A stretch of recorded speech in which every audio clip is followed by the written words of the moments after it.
Xin chào cả nhà, như vậy là cái cuộc họp tại thành phố Westminster vào thứ Tư vừa rồi diễn ra rất là gay cấn khi mà rất là nhiều thành phần bên Liên minh dân tộc của ông Nguyễn Hữu Chánh, cũng như là những người mà trong cuộc bầu cử vừa rồi, những người mà fan gọi là fan hay là ủng hộ ông Nam Quang trong cái cuộc họp thứ Tư vừa rồi đã đến để đọc những cái tờ giấy gọi là soạn trước để gọi là ủng hộ ông Nam Quang Nguyễn.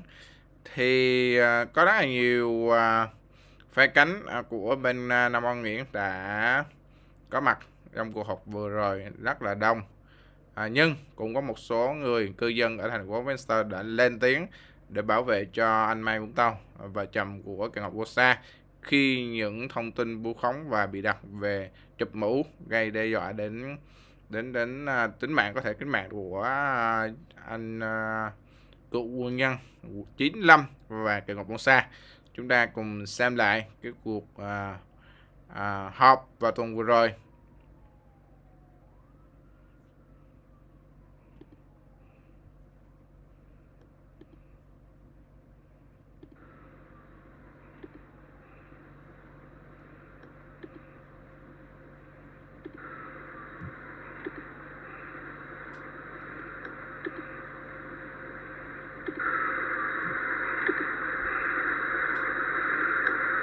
I hereby call the meeting to order. The time now is 7:07. Madam Clerk, please conduct the roll call. Thank you, Mayor Nguyen. Trước cuộc họp thì ông Charles Vice Chí Nguyễn Mayor cũng nói về vấn đề có những sinh viên đang theo dõi cũng như có mặt để theo dõi West, qua màn hình để học hỏi cái cuộc họp này, nên những người tham gia dùng những từ ngữ do nó hợp So, Madam Clerk, do hợp you have lý, any không có speaker mạ today? lụy. Chúng ta tiếp tục. We do On Saturday, March 11th. and City of Red. Float to carry the undersigned here. Đầu tiên là ông Nguyễn Phương Hùng lên nói về vấn đề ông Nam Quang Nguyễn gây quỹ bất hợp pháp và bán hàng online trên kênh YouTube của ông ta. Vice Mayor Nam Quang Nguyen, out of your self-respect, please resign at the earliest time possible. Bữa nay tôi lên tiếng để hoàn toàn phản đối về đề nghị 5.5 của thành phố tổ chức Tết Parade, bởi vì ngân quỹ điều hành này là tiền thuế của chúng tôi. Một số tiền quá lớn để chi cho một sự kiện khoảng 5 tiếng đồng hồ. I'm speaking out today in opposition to the proposal on agenda item 5.5 for the Tet Parade that will be organized by the city. This costs us our tax money for a large amount for just a 5-hour event. Thêm vào nữa là cuộc hiến hành vừa qua rõ ràng không tiêu biểu cho văn hóa Việt Nam ngoài có múa lân và đốt pháo. In addition to that, the recent parade does not reflect true Vietnamese culture, other than the lion dance and burning of firecrackers. Chưa kể là thành phố đã vi phạm tiêu chuẩn chính trị của liên bang khi để cho những chiếc xe hoa mang những khẩu hiệu chống phá nhà nước Việt Nam. And not to mention the fact that the city violates federal political standard by allowing the float to carry anti-Vietnam government slogans. Một quốc gia đã có băng giao và bình thường với Hoa Kỳ. Lên tố cáo Vietnam is a country Phó that thị trưởng Nam has Quang Nguyễn đã gây established quỹ bất hợp and pháp normalized cũng như là bán diplomatic hàng relations online with the trên U.S. kênh YouTube. Diễn hành Tết là một cuộc vui mang lại không khí Just hưởng Media Tết Network. Nguyên đán. So the Tet Parade supposed to be a fun event during the Lunar New Year, celebrating the Lunar New Year. Nhưng đầu năm nay thành phố lại tổ chức một cuộc biểu dương lực lượng chính trị. Nevertheless, at the beginning of this year, the city organized the parade to show political forces. Quý vị đã vi phạm luật an ninh liên bang và không tránh khỏi va chạm ngoại giao giữa hai nước đang có những băng giao và trao đổi thương mại rất tốt đẹp. You have violated federal security law as well as meddling in the establish diplomatic relation between the two countries, good diplomatic relation between the two countries. Chưa kể Việt Nam là một đồng minh rất thân thiết với Hoa Kỳ tại Biển Đông và Đông Nam Á Châu. Not to mention that Vietnam is a very reliable, good reliable ally with the U.S. in Asia. Thành phố đã tốn kém 150.000 đô la để cho hai nhóm Liên minh Dân tộc Việt Nam và Việt Nam Canh Tân Cách mạng Đảng của Hoàng Tư Duy với trang mạng và trình diễn thực lực để được bảo trợ bởi thành phố Westminster. The city spent $150,000 to allow two groups, the Alliance of Vietnamese People by Chen Nguyen and the Vietnam Reform Revolutionary Party to show their strength and force. All this being sponsored by the city. Cả hai tổ chức này đều bị chính phủ Việt Nam lên án là tổ chức khủng bố. Both of the organizations were condemned by the Vietnamese government as a terrorist organization. Gần đây nhất, tổ chức Alliance of Vietnamese People có 5 thành viên bị bắt và bị tòa án Việt Nam xử phạt từ 8 đến 15 năm tù. Most recently, the Alliance of Vietnamese People had 5 of their members arrested and prosecuted and sentenced from 8 to 15 years. Trong đây thì chúng tôi có những cái link để hướng dẫn cái lời tôi nói. I have linked to this website to show people what I'm talking about here. Nhân nói về tổ chức Liên minh Việt Nam Dân tộc Việt Nam, tôi cũng có thắc mắc về thị trưởng Charlie Chí Nguyễn, phó thị trưởng Nam Quan Nguyễn và luật sư Nguyễn Quốc Lân, giám đốc học khu Garden Grove đã trao một bằng tưởng lục cho ông Nguyễn Hữu Chánh trong một buổi sinh hoạt. Why are we talking about the Alliance of Vietnamese People? I have questions for Mayor Charlie Chí Nguyễn, Vice Mayor Nam Quan Nguyễn, and Attorney Lan Quat Nguyen, the director of the Garden Grove Unified School District, for their award of a certificate of commendation to Chen Nguyen. Phải chăng đã có một kế hoạch để kết hợp hoặc chính những người này là thành viên của Liên minh Dân tộc Việt Nam? Is there a plan to join forces between these people, or are you guys members of the Alliance of Vietnamese People? Vui lòng cho biết thành phố có biết chuyện trao bằng tưởng lục này hay không và đã được các nghị viên đồng ký tên hay không? Please inform us whether the city knew about this certificate of commendation and whether you are a member of this organization. So, the next speaker is Deborah Mariscal, followed by Han Pham. I shall agree. These your notes.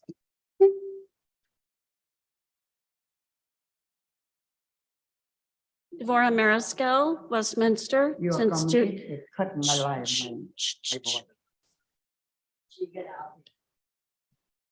Will you start me over again, please? Deborah Mariscal, Westminster, since 2000. I'm sorry, excuse me.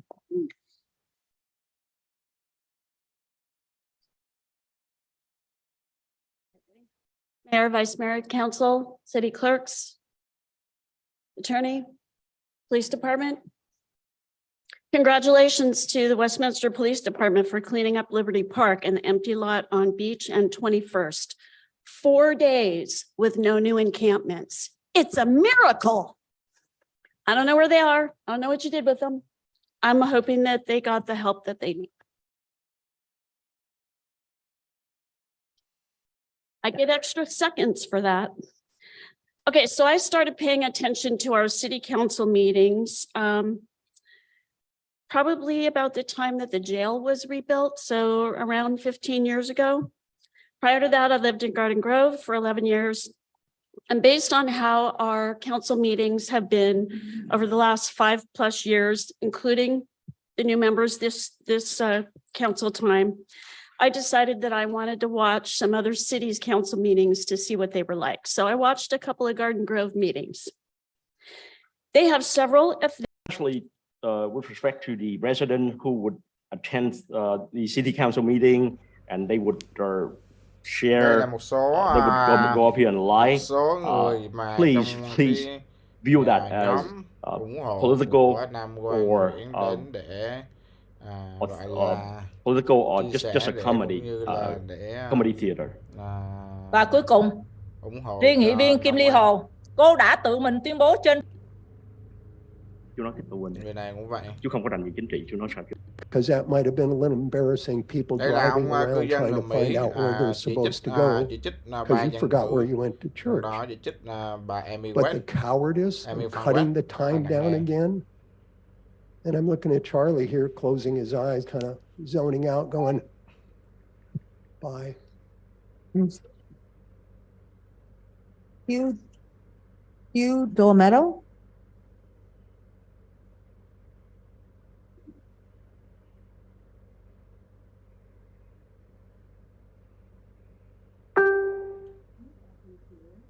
Charlie Nguyễn Mạnh Trí, Phó thị trưởng Nam Quang Nguyễn, cùng các nghị viên hội đồng thành phố Westminster. Đây là một bà khác trong cái nhóm ủng hộ của Nam Kelly Quang Chi trong Nguyen, cái chiến dịch Vice bầu Mayor cử Nam tranh Quang cử Nguyen, cũng những người and the này entire đi City Council ủng member hộ cho Nam Quang.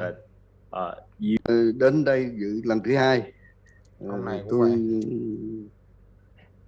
Tôi I used to support you from the Ông Tony first Boy. moment, but then you identified 3 functions that need to improve customer service. I also told the city manager we need a full-time employee at the lobby's front desk and have repeatedly requested a monthly report of active development projects and permits be published, but staff can't figure out how to do it with Intergov. I am pleased my requests are reflected in these objectives. Item 5.4, I sent 2 emails concerning the city attorney, mayor, and staff violating agenda policy approved on January 11th, yet they violated again tonight with item 5.5. The city attorney tried to justify the first violation, saying the mayor insisted, and besides, it's typical, then backpedaled, saying he personally obtained a verbal approval from Vice Mayor Nguyen to add item 5.6 on the last agenda. Since when is it legal to modify adopted policy based on the city attorney's erroneous assumptions behind closed doors because the mayor demands it? The city is hell-bent on violating law and policy, and residents will not tolerate this crap anymore. I support the Tet Parade being a city event, item 5.5, but with conditions. Staff must explain why the gross cost was $50,000 over budget, even though the net cost to the city was $50,000 under budget because revenue was not budgeted. 4 council member car rentals at $585 each. Where is the VIP seating revenue? No entry fee should be waived, period. The goal must be zero cost to the taxpayers. This parade was more professional, better organized, and less political than one's previous organized privately. Nam Kwan, your 10-minute 2-part speech at the last meeting attacking council members of the public for their comments was grossly inappropriate, and the city attorney and mayor were wrong to allow it. You 3 had better stop trying to censor us through intimidation and threats. A detailed complaint about that meeting is forthcoming. Your letter to Frank Zhao, on official letterhead with the city seal, pressuring him to fly the flag of South Vietnam at Asian Garden Mall is wrong on so many levels. Intimidation under color of authority. Amy, at your event on Friday, you were chatting, giggling, and flirting like you do with Christian here with public safety officers while Commander McCormick was speaking. You displayed the draft mock-up flyer with the city seal on 2 big screens, even though you were explicitly told not to. And when asked about it, you claimed you can use it because Andrew Doe has, You were already served a cease and desist letter for violating this city ordinance. Violating law is your thing. When asked about bickering on the dais, you declared not me bullshit. Your attacks on council members Manzo and Ho prove it. Your behavior is abhorrent. You are an embarrassment to our city and to women everywhere. You will be held accountable. You can bank on that. I provided you all copies of 2 key pages of the city's code of ethics and conduct concerning your conduct with each other and the public. Read, comprehend, follow, or else. And Amy, I listened to your communist escape story for the umpteenth time, and I wonder, why does your voter registration state that you were born in the United States with no state listed? Not Vietnam. Thank you. The next speaker is Kiet Nguyen.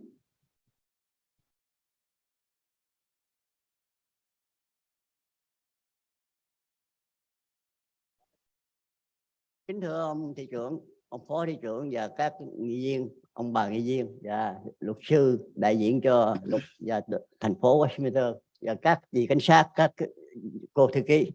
Tôi là Huỳnh Kiệt, là người cư dân của thành phố Westminster. Good evening to Mayor, Vice Mayor, the entire City Council member, our city attorney, our police chief, and the entire city staff. My name is Kiet Nguyen. I am a resident of the city of Westminster. First, in God we trust. Tôi ngày hôm nay muốn cái thành phố Westminster có sự yên bình, có một cái Đây peace, có một cái freedom. ông Kiệt cũng là trong Và ngày hôm nay là ngày Chúa. phe cánh Chúng ta của nếu người Công giáo Nam ăn Quang. chay kiêng thịt. The ability for public access and Who is he? From the time of Mayor Rita to now Mayor Charlie Chi Nguyen. Who is he to come up here and lecture them and also talk about their prayer? Của Nam Quang rồi không có thể nói được. Đó là một con là rất là vui. Đây là nhà báo Khải Đào. From what I heard from the speaker tonight, I think that you, Gang of Three, would have been very happy. Tức là quý vị đã kêu gọi được băng đảng âm binh đến đây Gang of Three, để mà bưng bô, để mà ca tụng quý vị, để mà coi như là vu khống những người mà bất đồng quan điểm với quý vị. So you have summoned your dark forces to come here tonight to praise you and then to attack people who criticize you. Giống như quân sư cố vấn thầy của quý vị đã dám chụp mũ những người mà đối lập, là phản động, là phản nghịch, rồi quý vị rút giờ xuống, chúng tôi chỉ còn phát biểu được có 3 phút. Just like your advisor who would falsely label people or his opponent as reactionary, you reduce our speaking time from 5 to 3 minutes. Tôi nghĩ nếu mà cái trường hợp này tiếp tục, có lẽ tháng tới là nếu mà có nhiều người ca tụng bưng bô cho quý vị sẽ tăng giờ để phát biểu lên thành 10 phút. So if this continue and then next month come, I think there would be a lot of people coming up here, people that you summoned in here to come up and praise you. You probably will increase speaking time to 10 minutes next time, next month. Yeah. Và cũng như là để mà có một vài ý kiến với luật sư của thành phố. And I have a few things that I want to share or address our city attorney. Khi mà ông nói chuyện với những người này, tôi nghĩ là ông phải hiểu họ không có được thông minh lắm. Tôi dùng từ stupid, nhưng mà nói chung ông phải nói chuyện với họ giống như nói chuyện với con nít thì họ mới hiểu được. When you talk to these people here, you need to speak with them at a level like they are children, because they are stupid. You need to speak at their level. Tức là tiếng Anh nó gọi là spell it out. You need to spell it out for them. Khi mà ông nói cho ông Charlie á, nói là cái Brown Act á, nó doesn't allow them to engage with us, thì họ không có hiểu, thưa ông. So when you told Charlie that the Brown Act does not allow him to engage with us, he didn't understand that. Khi mà nghị viên Kimberly Hồ đã lên tiếng cảnh cáo, nói là Nam Quan, tôi yêu cầu ngưng đồng hồ, tôi không nói cho đến khi Nam Quan ngồi xuống nghe tôi nói. And when Council Member Kimberly Ho warned, well, I'm going to stop speaking until and please stop my time, stop the clock on my time, and I would not say anything until Nam Quang got back in his seat. Okay, make that in record. Khi mà ông nên nhớ, khi mà họ vi phạm luật Brown Act, khi mà vi phạm những cái quy định như vậy, ông ngồi đó, ông không cảnh cáo, không can thiệp. Không những sau này chúng tôi báo cáo họ lên cơ quan công quyền, họ phải chịu trách nhiệm trước pháp luật. Nếu mà không phải là felony, chúng tôi sẽ recall. Ngược lại, chúng tôi sẽ liên lạc với ACLU thưa họ, và cũng như thưa luôn hãng của ông, thưa ông. So when they were up there and they violated the Brown Act, you did not stop them. You did not step in. Well, if that continue, I will report them to the relevant authorities, and I'll ask the ACLU to come in to sue them and your law firm as well. Và tôi cũng có muốn lời nhắn nhủ với cảnh sát trưởng. And I have a few words I would like to say to the police chief. Thưa ông, năm ngoái tôi có báo cáo, tôi có ra sở cảnh sát báo cáo là có người hăm dọa tính mạng tôi, và cái người đó có text liên lạc với ông Charlie. So last year I came to the police department to report a person who had threatened my life, and that person has text going back and forth with Charlie. Cho đến ngày hôm nay tôi có đầy đủ bằng chứng, tôi sẽ xin được lấy một cái hẹn để lên để bổ sung tin tức với sở cảnh sát. Có bằng chứng là cái người mà text hăm dọa tính mạng tôi, gọi điện thoại hăm dọa tính mạng tôi là có quan hệ với băng đảng đang hiện diện ở đây và đang ủng hộ Charlie. So now that I have the evidence of that person who called and threatened my life,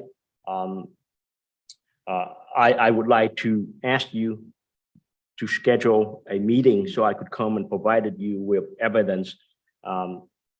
And that person belonged to this gang, and the gang is here tonight. Cái băng đảng đó là đã bị thế giới liên án là một băng đảng khủng bố tầm cỡ quốc tế.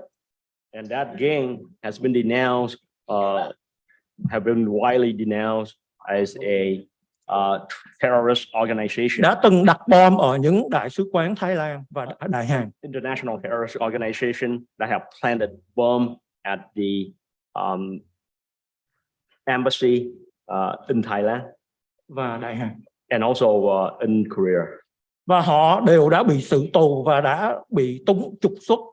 Và nếu mà từ ngày hôm nay sau khi tuyên bố cái này tôi có mệnh hệ gì yêu cầu sở cảnh sát cứ việc điều tra từ ông Charlie và băng đảng của ông.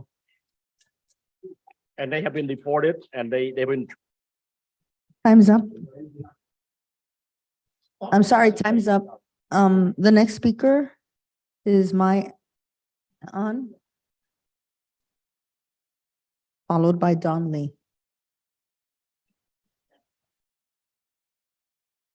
Xin chào buổi tối tất cả quý tọa đoàn và tất cả quý vị diện có mặt hôm nay. Good evening to the entire City Council as well as everyone here tonight. Tôi là một cư dân ở quận Cam này hơn 40 năm. I have been a resident of this county, Orange County, for more than 40 years.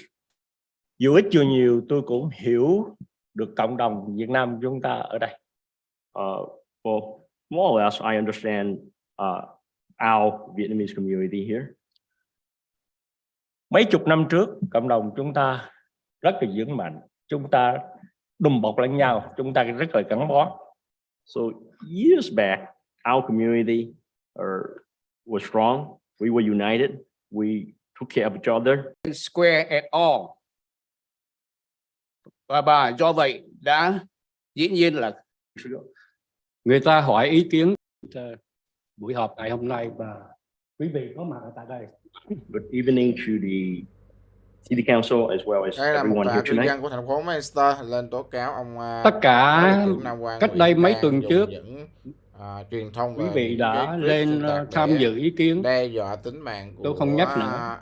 Và cái thứ hai tôi không có chống ai cả. Cựu quân nhân và cô candidate Ngọt to share your to address the council and to share your opinion. I'm not against anyone, and I'm not going to mention that. Hôm nay tôi có ý kiến tại thành phố Westminster về vấn đề YouTube của Nam Quang và một anh Tiến Dũng cách đây 2 tuần có mặt ở đây. So I'm here tonight to talk about the YouTube channel that Mr. Nam Quang Nguyen and Thiên Dung, who was here 2 weeks ago, held. Bữa hôm Tết Nguyên Đán ở tại thành phố Westminster. So during on the occasion of the Lunar New Year in the city of Westminster, Nam Quang và Tiến Dũng có làm YouTube quay ở tại thành phố Westminster. Nam Quang and Thiên Dung did a YouTube clip right here in the city of Westminster. Một số đông người ở ngoài đó. Anh sẽ làm luôn đi. So there was a crowd that was there.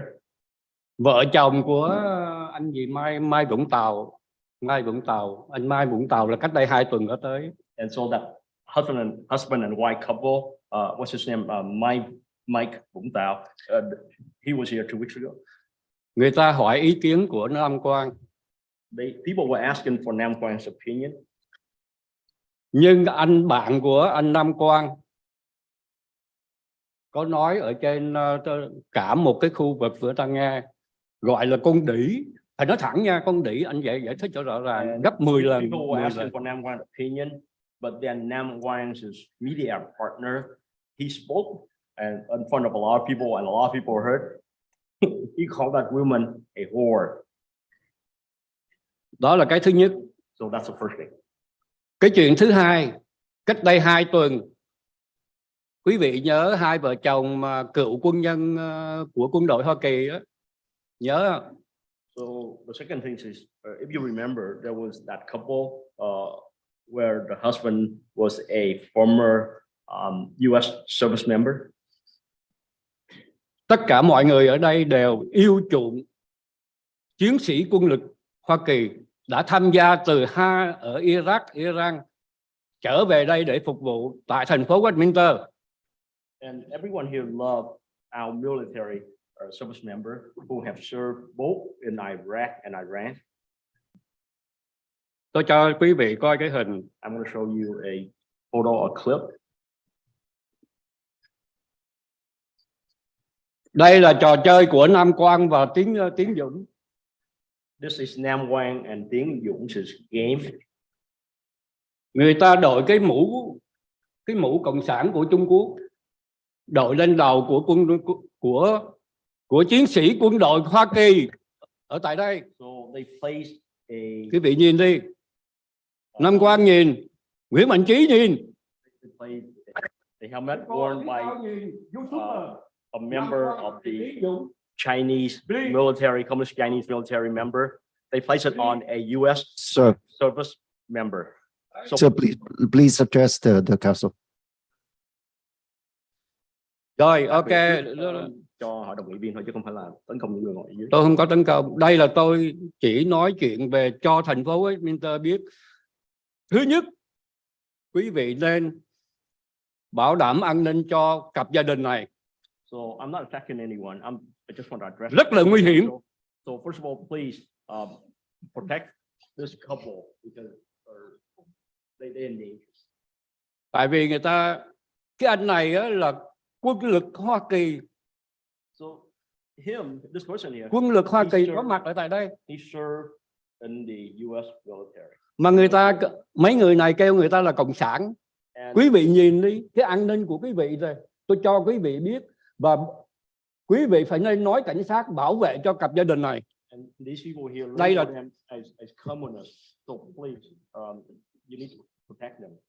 tôi báo cho cảnh sát và thành phố Westminster trước. Nhiều khi tôi không báo ra, quý vị không có làm được á, lỡ người ta cái tính mạng của người ta, rồi quý vị kêu tại sao không nói trước. So I want to let the city council member as well as our city police know about this, because if something were to happen, then don't say that we did not let you know, we did not tell you. Cuối cùng, tôi mong nghị viên Nam Quang và Nguyễn Tiến Dũng hãy xóa cái clip này đi. Ok, xóa cái clip này, không nên sử dụng. Cái này rất nguy hiểm. I would like to ask Nam Quang and Dung Thiên Nguyen to remove this video clip because it's dangerous. Còn bạn làm cái gì trong thành phố Westminster chúng tôi không có chống đối. Nhưng cái này rất nguy hiểm cho tính mạng của gia đình của người ta. So whatever you do here in the city of Westminster, I have. Time's up. The next speaker is Thuy-Vo.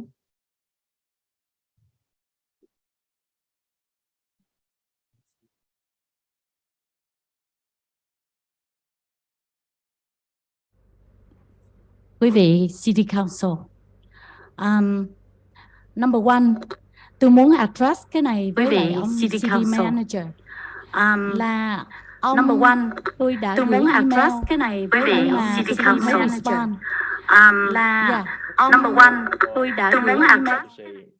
Hello to the City Council member, and the first thing I would like to do is I would like to address the Mr. City Manager. I have sent you an email, but you have not responded. Là cái này là verbal warning cho Nam Quang Media, là tôi mỗi cái video của Nam Quang Media là tôi download hết và đã nói xạo về tôi và gia đình tôi, thì this is a verbal warning. So this is okay. a verbal verbal warning for Nam Quan and his media channel. I have downloaded each and every clip. You have told lie about me and my family. Dạ. Và tôi sẽ sue, nếu mà không ngưng tôi sẽ sue thành phố. Ok, thành phố đang bị bankruptcy, trong tình trạng bankruptcy, và YouTube của Nam Quang cũng để nuôi con cái. Tôi biết anh có 2 đứa con, tôi không muốn đá đổ chén cơm của anh, nhưng mà nếu mà một lần nữa đó là tôi sẽ có luật sư sue thành phố Westminster, chắc chắn như vậy. And if this continue, I would sue the city of Westminster. I know the city of Westminster is on the verge of bankruptcy. And then you, Nam Quang, you need your YouTube channel to support your 2 kids. But if it happened one more time, I would sue you and I would sue the city of Westminster. Và điều thứ hai á, là tôi muốn City Council có cái official response về cái vụ mà Nam Quang possess súng, mà cái súng đó đã bán cho ai, vô tay ai. Tại vì gần đây có một vụ nổ súng Monterey Park, San Francisco. Một ông giám mục đang bị vừa rồi bị bắn chết.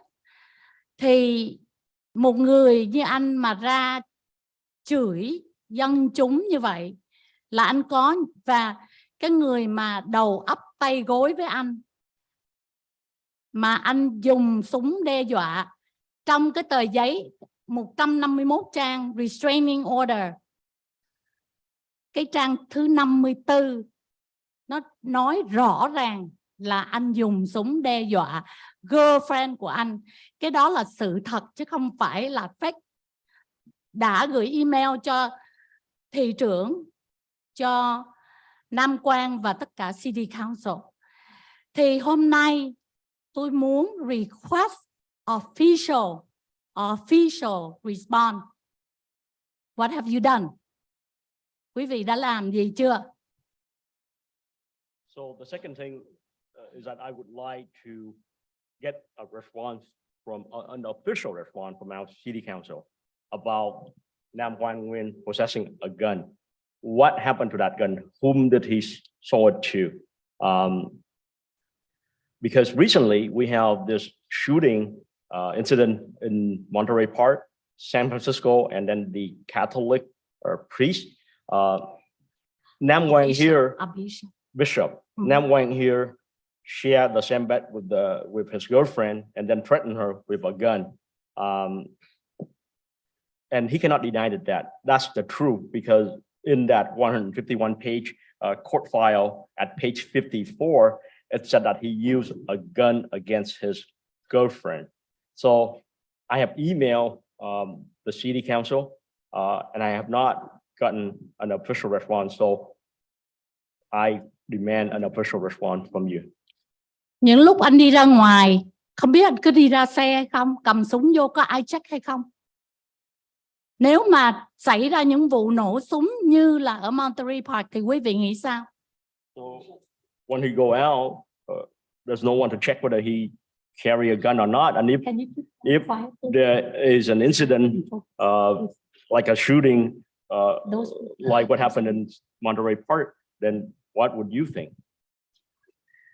Nên thành one more time, tôi muốn có cái official response. City attorney, please. So one more time, I would like to have an official response from the city attorney, please. Và cảm ơn quý vị. So thank you, everyone. Thank you.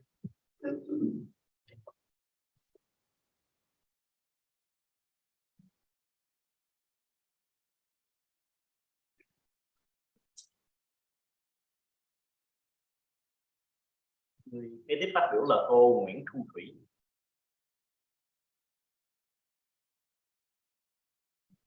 Cô có cần không gì không? Ok, gì cô nói động dạ. Nha. Ok. Ngắn gọn 3 câu thôi, không cần nhiều. Rồi bây giờ chào buổi tối các vị đang ngồi ở trên. Bản thân tôi chỉ ủng hộ những sự phá hoại của cộng đồng. So many residents talking crap on each other This community is so divided and you're not helping.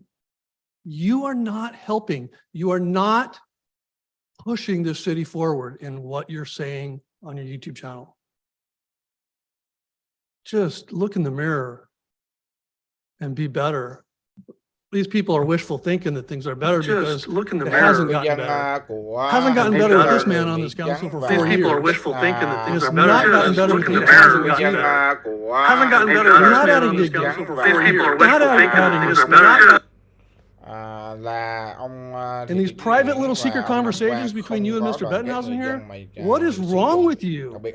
Is that proper, Christian? Is that really proper and ethical? Have private conversations constantly in these meetings? Is that a Brown Act violation? Secret conversations constantly in meetings? Disrupting the whole dais? It's evident. I don't need to talk all negatively about you because there's plenty of people that have done it already. Everybody's getting bashed on. Can we just get with reality? One reality and one truth? Thank you.